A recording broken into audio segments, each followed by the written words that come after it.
আমার কথাটাকে বিকৃত করা হয়েছিল। তাদের স্লোগানটা কি, তুমি কে আমি কে, রাজাকার রাজাকার, তোমার বাবা আমার বাবা, রাজাকার রাজাকার।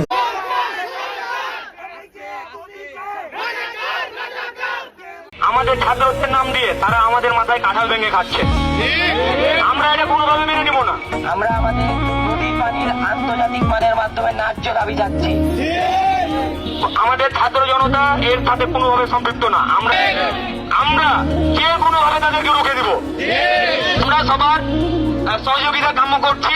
যারা এসব অনৈতিক কর্মকাণ্ডের সঙ্গে জড়িত, যারা এসব অনৈতিক কর্মকাণ্ড করে যাচ্ছে, তাদের বিরুদ্ধে ব্যবস্থা নিন। আওয়ামী লীগের নেতা কর্মী যে যেখানে আছে, আমাদের সমস্ত সহযোগী সংগঠন, সবাইকে যার যার এলাকা সকলেই এমনভাবে আপনাদের সংগঠিত হতে হবে যেন ওই অবরোধ আর অগ্নি সন্ত্রাস করে যেন একটাও পার না পায়।